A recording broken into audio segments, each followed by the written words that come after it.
सदर ट्रंप की पेशकश कबूल, पाकिस्तान गजा के बोर्ड ऑफ पीस में शामिल। तर्जुमान दफ्तर खारजा का कहना है बोर्ड ऑफ पीस का मकसद गजा में मुस्तकिल जंगबंदी के लिए अमल इकदाम करना है। पाकिस्तान फलस्तीनी अवाम के हक खुद इरादियत की मुकम्मल हिमायत करता है। 1967 से कबल की सरहदों पर मुश्तमिल फलस्तीनी रियासत कायम की जाए जिसका दारुल हुकूमत अल-कुद्स अल शरीफ हो। पाकिस्तान गजा की तामीर नौ और फलस्तीनियों की इंसानी ज़रूरियात पूरी करने की हिमायत जारी रखेगा। पाकिस्तान बोर्ड ऑफ पीस के रुकन की हैसियत से तामीरी किरदार अदा करता रहेगा।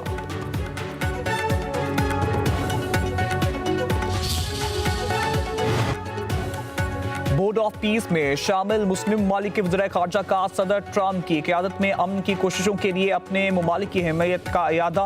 पाकिस्तान, सऊदी अरब, कतर, UAE, मिस्र, उर्दन, इंडोनेशिया और तुर्किया के वज़ीर ख़ारजा का मुश्तरका एलामिया जारी।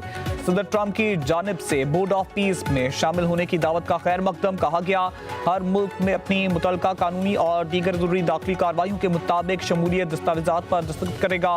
बोर्ड ऑफ पीस की तौसीक अक़वाम मुत्तहिदा की सलामती कौंसिल के करारदाद के जरिए की गई।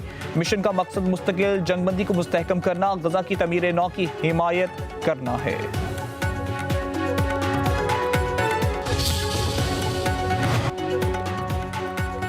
पाकिस्तान मुश्किल हालात से निकल चुका, मौशी इशारिये तसल्ली बख्श हैं। पाकिस्तान इक्तसादी राह पर गामजन है। वज़ीर आज़म शहबाज शरीफ का वर्ल्ड इकनॉमिक फोरम से तकरीब से खिताब। कहा पॉलिसी रेट 22% से 10.50% पर आ चुका। ज़रूरी बरामदात इंतहाई हौसला अफजा रही। पाकिस्तान एक मकसद के लिए कामयाबी से आगे बढ़ रहा है। पाकिस्तान में अब मादनियात के शूबे में सरमायाकारी हो रही है। हाँ या ना, नेटो के पास सिर्फ दो ऑप्शंस हैं। जवाब जिंदगी भर याद रखूंगा, ताकत का इस्तेमाल नहीं करेंगे। नेटो के लिए जो कुछ किया उसके बदले बर्फ का एक टुकड़ा मांगना मामूली बात है।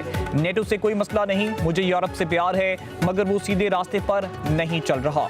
अमेरिकी सदर ट्रंप का आलमी इक़्तिसादी फोरम से खिताब। अमेरिका को दुनिया का मौशी इंजन करार दिया। कहा अमेरिका तरक्की करता है तो दुनिया तरक्की करती है। यूरोप खुद अपने आप को तबाह कर रहा है। अपना दिफा मजबूत बनाएं। अमेरिका के सिवा कोई भी मुल्क ग्रीनलैंड की हिफाजत नहीं कर सकता। ग्रीनलैंड से ही यूरोप का भी दिफा करेंगे। अगर आप साथ चलेंगे तो साथ ही तरक्की करेंगे। सदर ट्रंप ने कहा यूक्रेन की सरजमीन खूनी है। पुतिन और ज़ेलेंस्की के साथ दोबारा बात कर रहा हूँ। वेनेजुएला अब तेजी से तरक्की करेगा। सदर ट्रंप का एक बार फिर पाक भारत जंग का जिक्र। कहा 8 जंगें खत्म कराएं। पाकिस्तान और भारत के दरमियान जंग को भी रुकवाया। गाजा में एक ही दुकान से 20 से 25 लाशें बरामद। मेज़नाइन फ्लोर से मिलने वाली लाशों में ज्यादातर इंसानी अज़ा शामिल। अमवात की तादाद 55 से जायद हो गई। 88 अफराद ताहाल लापता। मलबा हटाने का काम रोक दिया गया। 15 लाशों की शिनाख्त हो चुकी। 70 अफराद के DNA लिए जा चुके। पहली और दूसरी मंजिल पर 70% रेस्क्यू ऑपरेशन मुकम्मल। गुल प्लाजा का बड़ा हिस्सा गिर चुका। बाकी मानंदा इमारत किसी भी वक्त गिरने का खदशा। मुतासिरीन को अब भी अपने प्यारों की बचने की उम्मीद।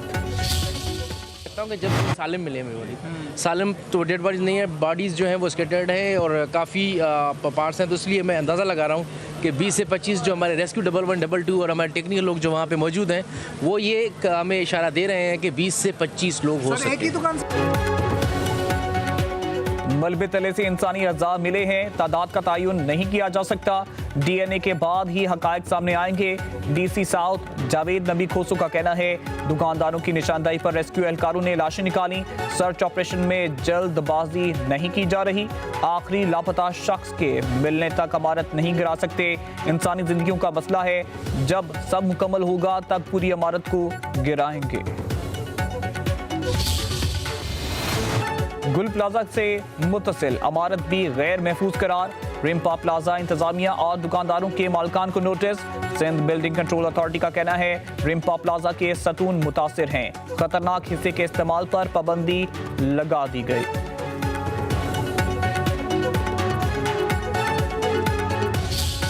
जगह जगह पे रुकावट से मिली, लेकिन फायर टेंडर यहाँ पहुँचा और पहुँचने के बाद जब आग ज़्यादा होने की वजह से जो दुकानदार थे, जो लोग यहाँ पर थे, उनकी सबकी कोशिश थी कि किसी तरह से हमारी दुकान बच जाए और वो एक दूसरे को सबकर ले आने के लिए कोशिश कर रहे थे और वो अपनी दुकानों पे पानी का जो है खराज करवा रहे थे। गुल प्लाजा में धुएं और तपिश के बायस इमदादी कामों में दुश्वारी। फायर ऑफिसर जफर खान के मुताबिक गुल प्लाजा के मुख्तलिफ हिस्सों में कूलिंग का अमल अब भी जारी है। तपिश के बावजूद फायर फाइटिंग की टीम काम कर रही है। जितने फायर फाइटर्स अंदर जा सकते थे भेज दिए। मलबे को भी सर्च करेंगे।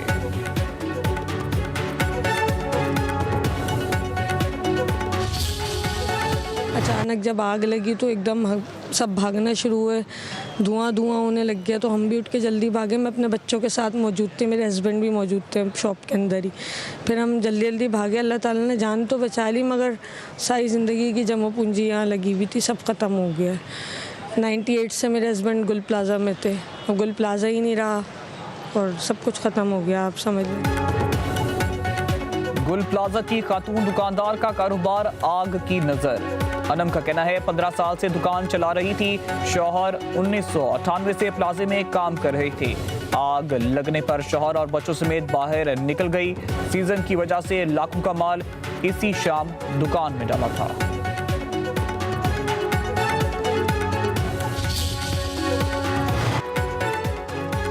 बांग्लादेश टीम को भारत में खेलना पड़ेगा। आईसीसी बीसीबी की दरख्वास्त मुस्तरद कर दी।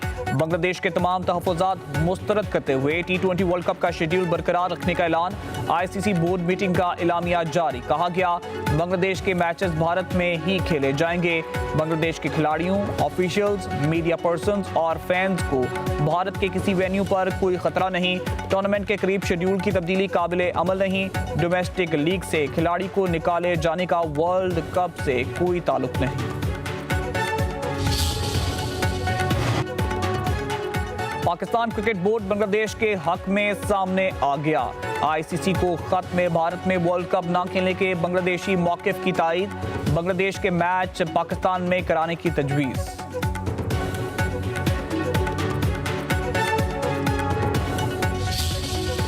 तारीफ वो जो दुश्मन भी करे। मारूफ भारतीय स्पोर्ट्स सहाफी वक्रांत गुप्ता ने मोहसिन नकवी को पाकिस्तान क्रिकेट बोर्ड का मजबूत चेयरमैन करार दे दिया। कहा पाकिस्तान क्रिकेट बोर्ड के पास पहला कोई ऐसा शख्स आया है जो कहता है कि आओ आंख में आंख डालकर लड़ते हैं। इस मामले पर मोहसिन नकवी की तारीफ तो बनती है।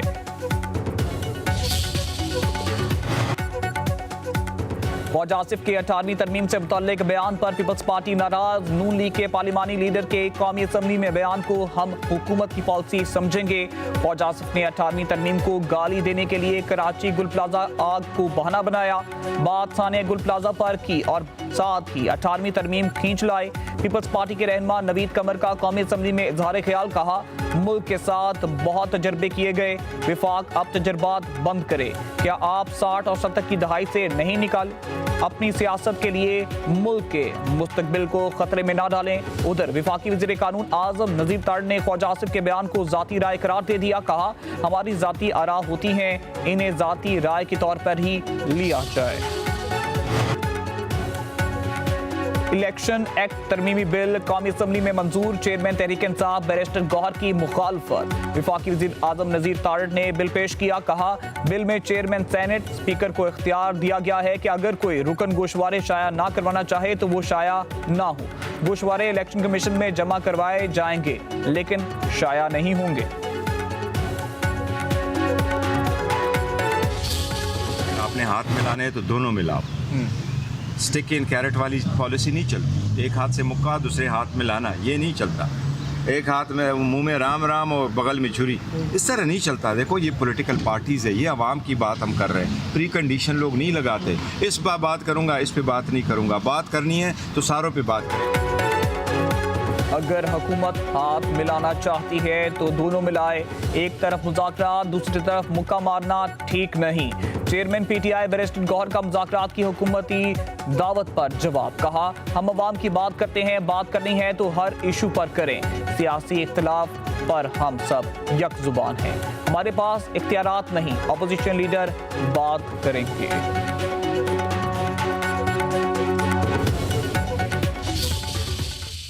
जब पेशेंट्स से मिली, यंग पेशेंट्स भी थे, कुछ बुज़ुर्ग पेशेंट्स भी थे, ख़वातीन भी थी, मर्द भी थे।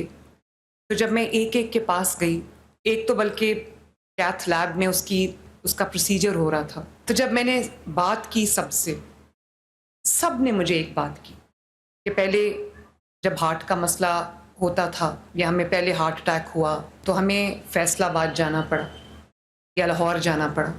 इस बार हमें जब दिल की तकलीफ़ हुई है तो हम सीधा शहर से जो है वो DHQ में आ गए हैं और वहाँ पर कहते हैं कि फैसलाबाद कार्डियोलॉजी में हमें 8 महीने की डेट मिली। तो उन्होंने कहा कि हम जब अपने DHQ में आए तो हमें विदिन 48 आवर्स हमारा प्रोसीजर हो गया। तो मैं अल्लाह ताला का जितना शुक्र अदा करूं ये उतना कम है। सेहत का शोबा तरजीहात में शामिल है। नवाज शरीफ कैंसर अस्पताल तकमील के आखिरी मराहिल में है। चीन से कैंसर के इलाज के लिए जदीद मशीन लाई गई। वज़ीर आला पंजाब मरियम नवाज का तकरीब से खिताब। कहा पंजाब भर में 16 कैथ लैब ने काम शुरू कर दिया। पंजाब के हर घर का हेल्थ प्रोफाइल बनेगा। पंजाब की तामीर और तरक्की ही हमारा ख्वाब है। दूसरे सूबों के लोग भी पंजाब की तिब्बी सहूलियात से मुस्तफीद हो रहे हैं।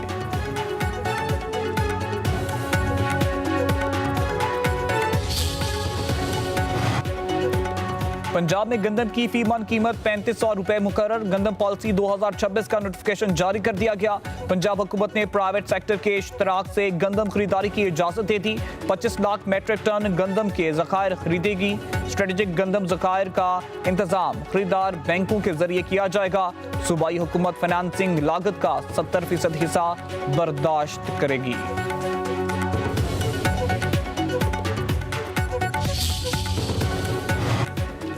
सोने की कीमत बुलंदियों पर। फी तोला भाव 5 लाख रुपए से भी तजावज़। कीमत में 12,700 रुपए का बड़ा इजाफा। नई कीमत 5,06,362 रुपए मुकर्रर। 10 ग्राम सोने की कीमत 10,888 रुपए इजाफे से 4,44,123 रुपए हो गई। आलमी मार्केट में फी औंस सोने की कीमत में $127 का बड़ा इजाफा। लाहौर में बसंत की तैयारियां अरूज पर। रंग बिरंगी पतंगे बनाने का काम जोरों पर। बरसों पर पसंद आने पर पतंग साज भी खुश, ऑर्डर्स भी भरमार। एडवांस बुकिंग बंद कर दी। उधर बसंत से पहले पतंगबाजी पर सैकड़ों अफराद गिरफ्तार। 20 रोज में 565 अफराद धर लिए गए। 542 मुकदमात का इंदराज। हजारों पतंगे और चरखियां बरामद।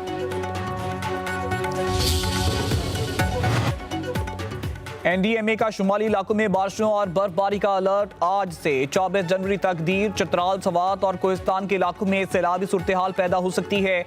नौशेरा और तरबेला डैम के नशेबी इलाकों में दरियाए काबुल के बहाव में इजाफे का इम्कान। खैबर पख्तूनख्वा, बलूचिस्तान के बेशतर अजला में भी बादल बरसेंगे।